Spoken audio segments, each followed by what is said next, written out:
श्री द्वादशांग श्रुतदेव्यै नमः। आचार्य श्री आदि सागर महावीर कीर्ति सन्मति सागर गुरुभ्यो नमो नमः। सत्त्वेषु मैत्रीं गुणेषु प्रमोदम् क्लिष्टेषु जीवेषु कृपापरत्वम् माध्यस्थभावं विपरीतवृत्तौ सदा ममात्मा विदधातु देवः। आज हम तीसरे पद्य की चर्चा कर रहे हैं। दुखे सुखे वैरिणि बंधुवर्गे योगे वियोगे भवने वने वा निराकृताशेष ममत्वबुद्धे समं मनो मेस्तु सदापि नाथ। निराकृताशेष ममत्वबुद्धे, जिन्होंने संपूर्ण पदार्थों से ममत्व बुद्धि को हटा दिया है, ऐसे हे नाथ मैं मेरा मन दुखे दुख में, सुखे सुख में, वैरिणी शत्रु में, बंधुवर्ग में, योगे संयोग में, वियोगे वियोग में, भवने भवन में, वा अथवा वने वन में, सदा सदा अपि ही समम समान अस्तु रहे। कल हमने चर्चा की थी कि मेरी आत्मा दोषों से रहित है, अर्थात अपास्त दोषी है और अनंत शक्तिशाली है, परंतु शरीर के प्रति ममत्व बुद्धि को धारण करने के कारण मेरी आत्मा संसार में परिभ्रमण कर रही है। तो जैसे म्यान से तलवार अलग की जाती है, उसी प्रकार मेरी आत्मा को मैं शरीर से भिन्न कर सकूं। हमारे सामने दो प्रकार की व्यवस्थाएं हैं। एक नो कर्म रूप व्यवस्था और एक भाव कर्म रूप व्यवस्था। नो कर्म रूप व्यवस्था शरीर रूप में है, तो कल हम उसको अलग करने की चर्चा कर लेंगे। लेकिन नो कर्म के नाश करने के लिए भाव कर्म का विनाश होना जरूरी है, और भाव कर्म के विनाश के लिए समत्व भाव का होना जरूरी है। समत्व भाव की प्राप्ति के लिए जिन विषम स्थितियों में मन का समरूप से रहना आवश्यक है, उसकी चर्चा इस पद्य के द्वारा की गई है।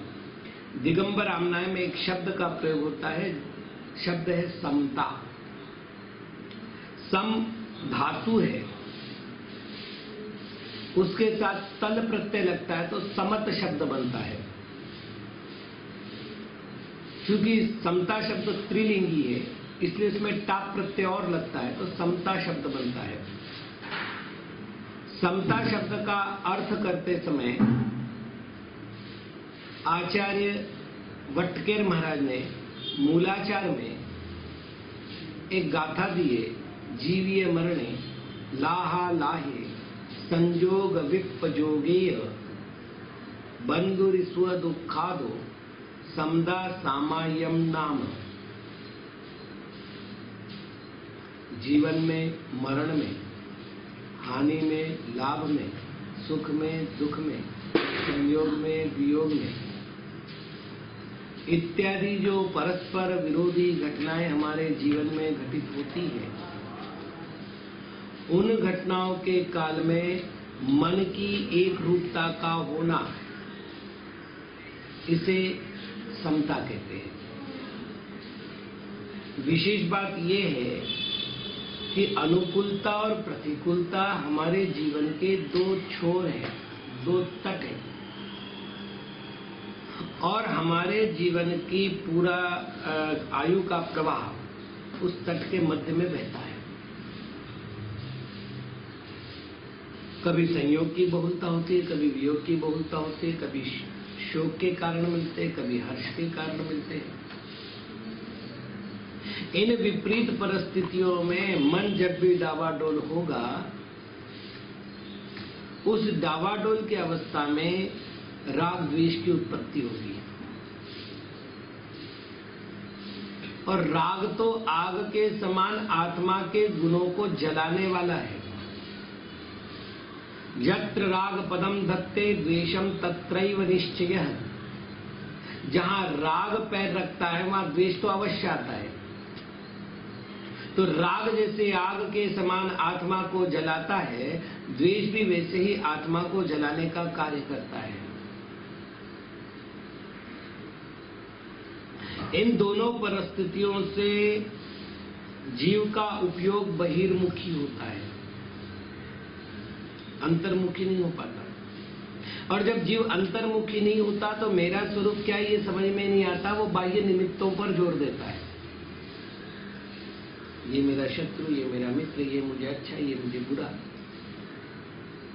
ये मेरे लिए आनंददायक, ये मेरे लिए दुखदायक। इस प्रकार जो राग द्वेष उत्पन्न होते हैं वो आत्मा को बहिर्मुखी बनाते हैं, और बहिर्मुखी अवस्था आत्मा की बहिरात्मा अवस्था है। बहिर्मुखी अवस्था आत्मा की अज्ञान दशा है, और अज्ञान दशा में कभी भी आत्मा का कल्याण नहीं हो सकता।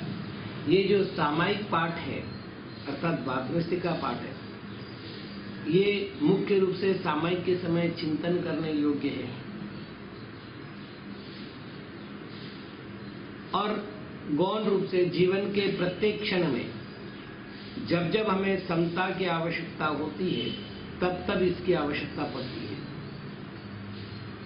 तो ऐसे समय में हर्ष विषाद की परिस्थिति उत्पन्न होने पर हमारे मन में ममत्व भाव उत्पन्न ना हो, अर्थात निराकृत अशेष ममत्व बुद्धि मेरे अंदर उत्पन्न हो, इसलिए समता का आलंबन लिया जाता है। अब समता को प्राप्त करने के लिए मैं क्या करूं? तो इन्होंने कुछ विषम परिस्थितियां दी है। उदाहरण के लिए दुखे सुखे, वैरिणी बंधुवर्गे, ये विपरीत परिस्थितियां हैं। और इन विपरीत परिस्थितियों में कुछ हमें अनुकूल लगती है, कुछ हमें प्रतिकूल लगती है। जो अनुकूल लगती है उसमें हमारा मन हर्ष से युक्त हो जाता है, जो प्रतिकूल लगती है उससे हमें द्वेष होता है, शोकाकुल हो जाता है मन। इन परिस्थितियों से बचने के लिए इनके स्वरूप पर विचार करना आवश्यक है। तो भगवान से प्रार्थना कर रहे हैं। पहले तो हम अंतिम दो लाइन का अर्थ कर लेते हैं कि मैं निराकृत अशेष ममत्व बुद्धि वाला हूं। निराकृत यानी निराकरण कर चुका हूं, नष्ट कर चुका हूं। अशेष यानी संपूर्ण ममत्व बुद्धि को, या आप कर चुके हैं, मैं वैसा बनना चाहता हूं। तो हे नाथ, मेरे अंदर हमेशा मेरे मन में समता का भाव रही। अंतिम दो पंक्तियां हैं, और बाकी जो पहली दो पंक्तियां थी उसमें विपरीत परिस्थितियों का बोध कराया गया है। जैसे सबसे पहले आया है दुखे, असाता वेदनीय कर्म का उदय आने पर जो अनिष्ट संयोग होते हैं बाह्य द्रव्य के, उन द्रव्यों के संयोग के कारण से मन में खेद के परिणाम उत्पन्न होते हैं। उस खेद के परिणाम को दुख कहते हैं। वस्तुतः दुख हमारी अतृप्त भावना का नाम है। मैंने जो चाहा वो मुझे प्राप्त नहीं हो रहा, ये मेरा दुख है।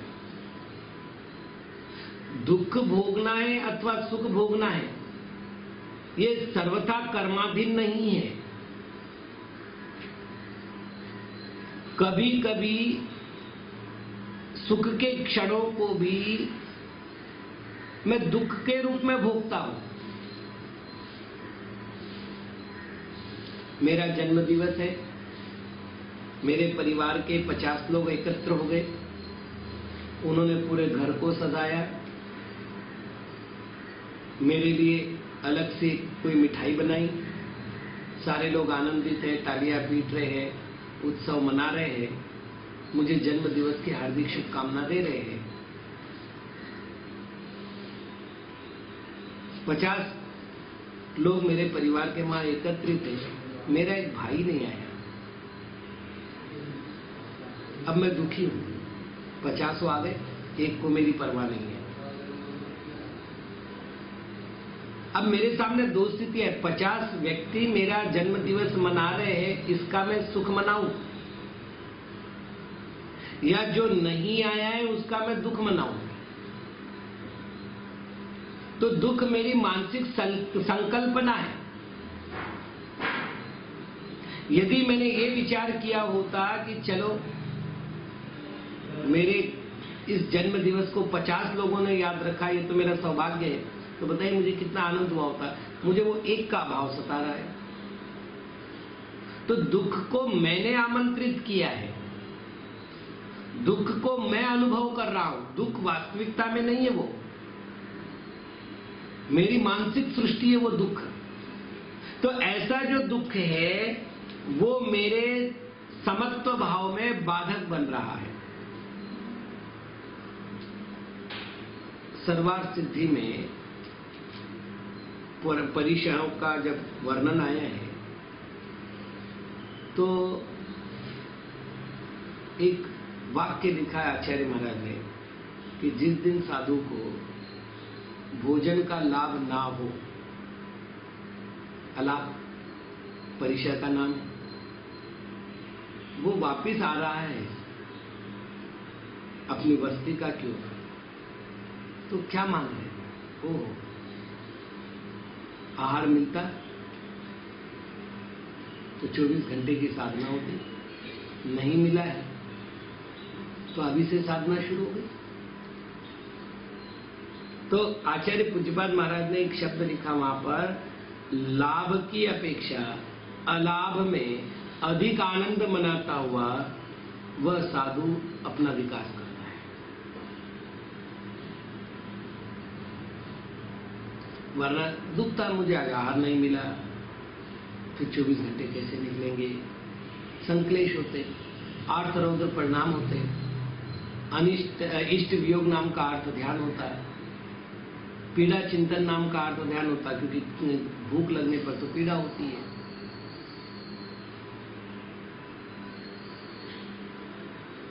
फिर श्रावक की अज्ञानता है, वो पढ़गान नहीं जानता, वो मुझे आहार देना नहीं जानता, उसमें भक्ति नहीं है, इस प्रकार के पता नहीं कितने संक्लेश आ जाते हैं। बस एक विचार, पिछले भव में अंतराय कर्म बांधा था, इस भव में अंतराय कर्म का उदय आया, बैंक अकाउंट नील हो गया, मैं मुक्त हो गया, अच्छा हो गया, अंतराय आ गया। वही कारण है, वही व्यवस्था है, वही परिस्थिति है। परिस्थिति को मनुष्य बदल नहीं सकता, परिस्थिति के स्थान पर केवल मनस्थिति को बदलना है। दुख के कारण सुख बन जाते हैं, सुख के कारण दुख बन जाते हैं। तो दुख और सुख, जैसे हमने कहा दुख असाता वेद्य कर्म के कारण से आगत जो संयोगित द्रव्य है उनके कारण से उत्पन्न होने वाला परिणाम है, वैसे सुख साता वेदनीय कर्म के उदय से जो इष्ट पदार्थों का संयोग हुआ है, उन संयोग के कारण से होने वाला अनुभव है।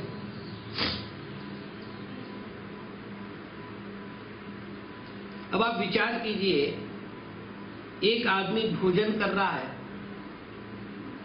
साता वेदनीय कर्म का उदय हुए बिना भोजन प्राप्त नहीं होगा, तो लाभांतराय कर्म का क्षयक्षम और भोगांतराय कर्म का क्षयक्षम होगा तभी उसे भोग की सामग्री मिल रही है। सातावेदनीय कर्म का उदय, इसलिए वो आनंद दे रहा है।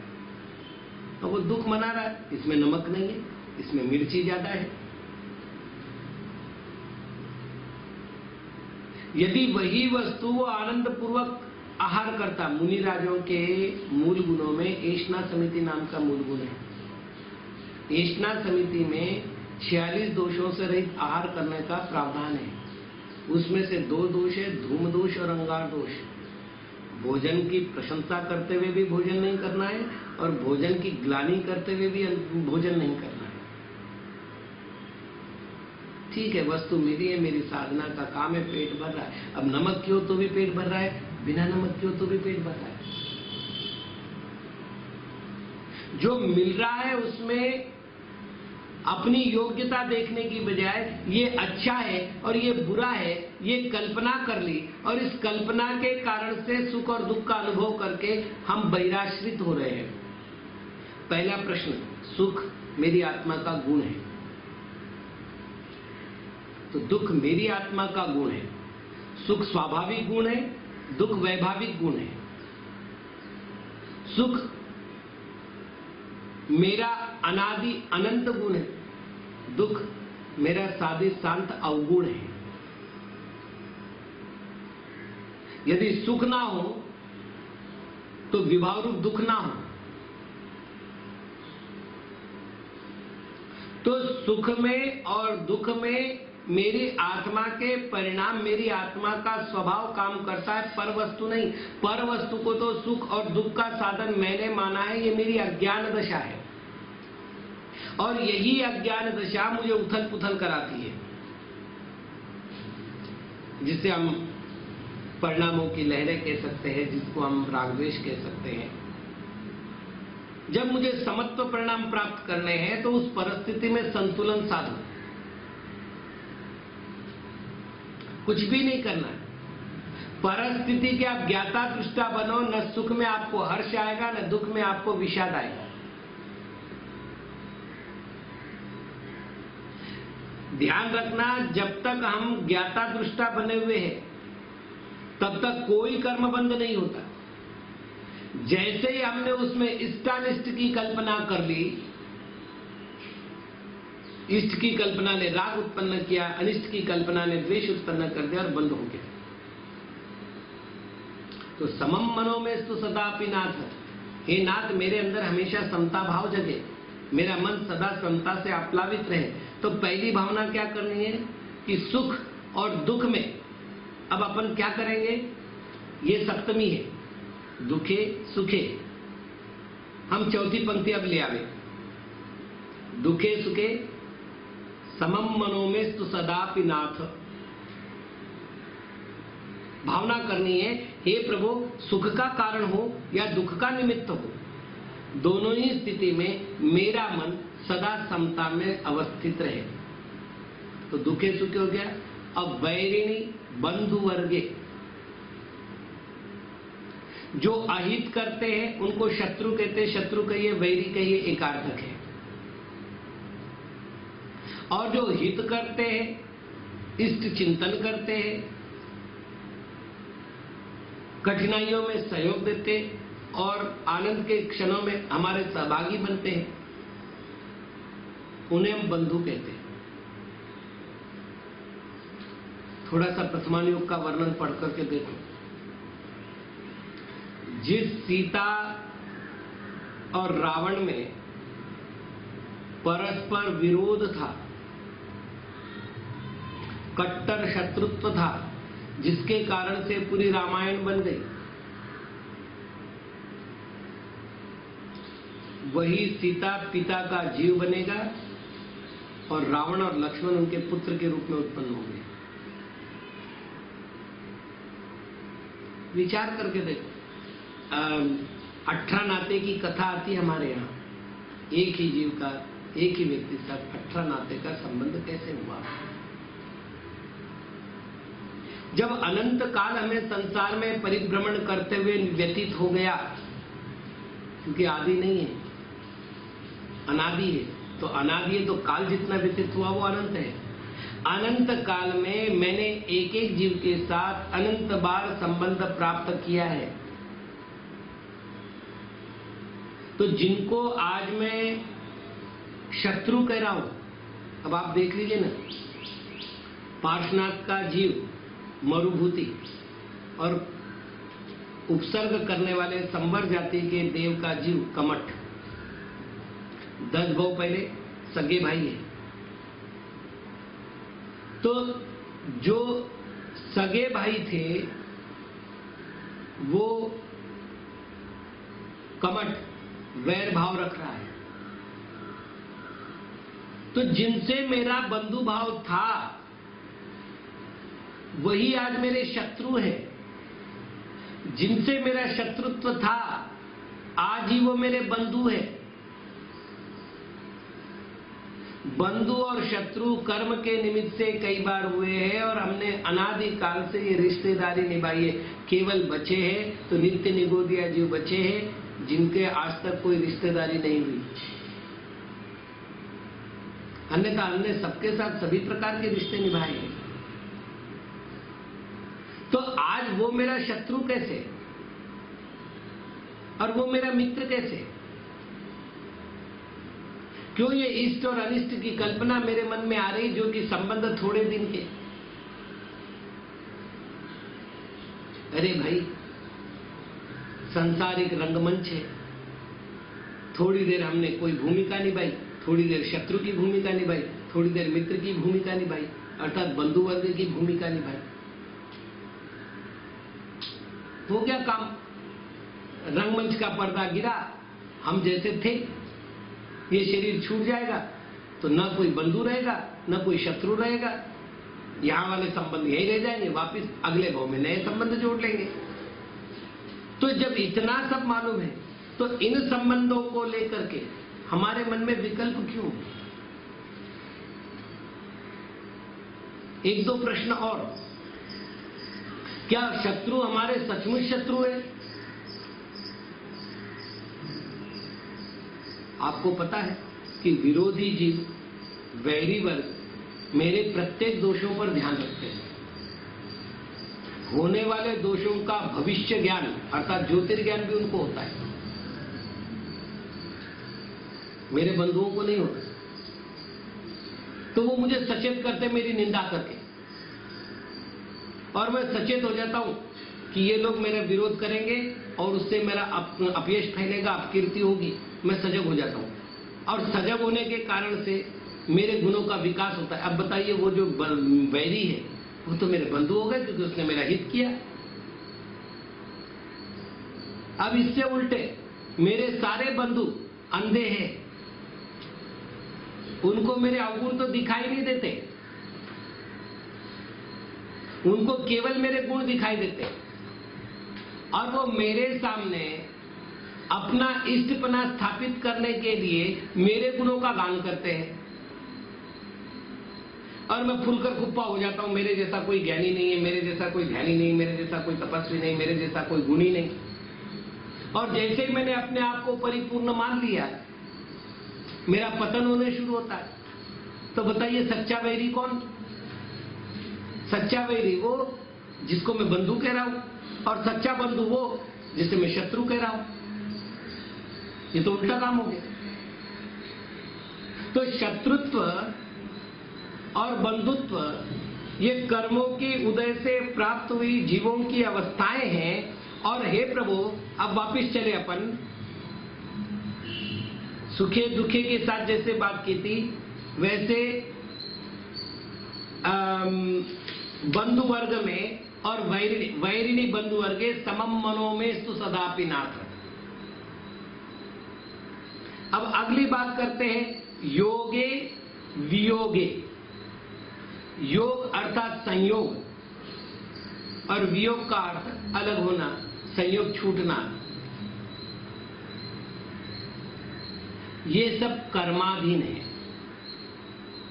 कर्म मैं नहीं हूं, कर्म मेरे द्वारा हुए अपराध है।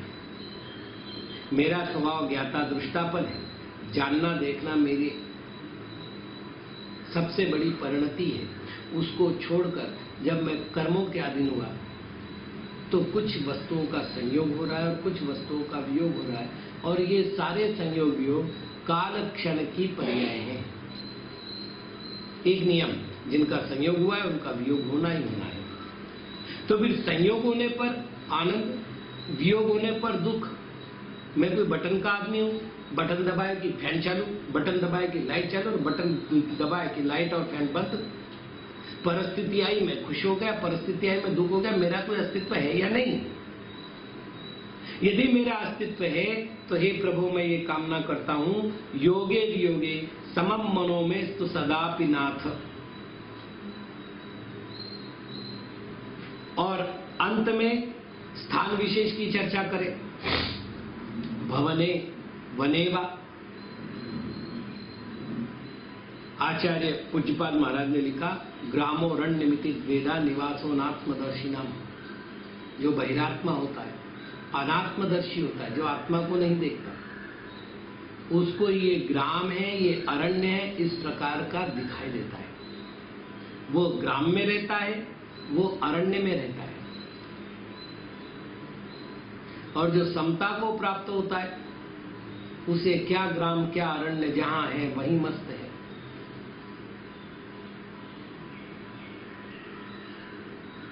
स्थान विशेष की प्राप्ति कर्माधीन थी। मैं वापस कह रहा हूं, मैं कुछ व्यवस्थाएं कर्म के कारण से प्राप्त करता हूं, तो स्थान विशेष की प्राप्ति कर्माधीन थी, लेकिन मेरे परिणाम कर्माधीन नहीं होने चाहिए। मेरे परिणाम मेरे स्वाधीन होने चाहिए, क्योंकि मैं साधक हूं। परिस्थिति बदलती रहे, मन स्थिति मेरी कायम रहेगी, इसी का नाम समता है। तो हे प्रभु, मुझे वन मिले या भवन मिले, या भवन का अर्थ केवल महल नहीं है। अब भवन के भी कई भेद करने पड़ेंगे, झोपड़ी से लेकर के महल तक। कई बार बहुत अच्छी व्यवस्था मिलती है और कई बार बिल्कुल व्यवस्था नहीं मिलती। एक बार हम रास्ते में विहार कर रहे थे, जो छत मिली कमरे के ऊपर की, वो छत कई जगह से डैमेज थी। ठंडी के दिन थे और लगभग शुक्ल पक्ष की दशमी के बाद का एक काल था। श्रावक ने कहा, महाराज यहाँ कैसे होगा? मैंने कहा कुछ नहीं, आज रात्रि को लेटेंगे और चंदा मामा को देखेंगे।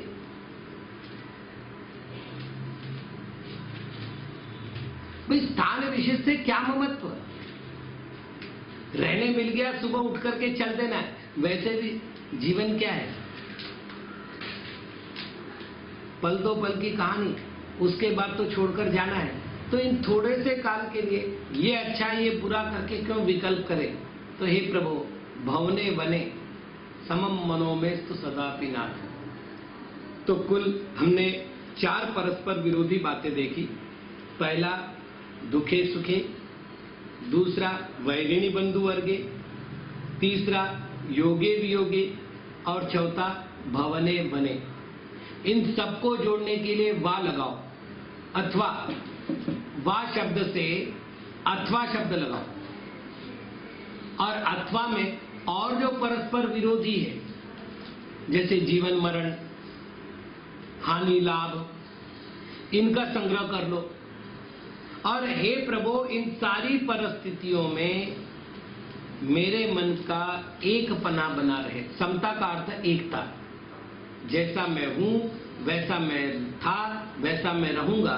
ये जो एक रूपता है, इसी का नाम समता है। और इस समता को धारण करने वाला जीव सदैव आनंद मग्न रहता है, उसे कोई दुखी नहीं कर सकता। तो कुल मिलाकर आज हमने समता की चर्चा की। परिस्थितियों की विषमता में मन की समता को जागृत रखने से साधना व्यवस्थित होती है, इसकी चर्चा की। कोई भी प्रश्न हो आप व्यवस्थित ग्रुप में भिजवाइएगा। ओम नमः।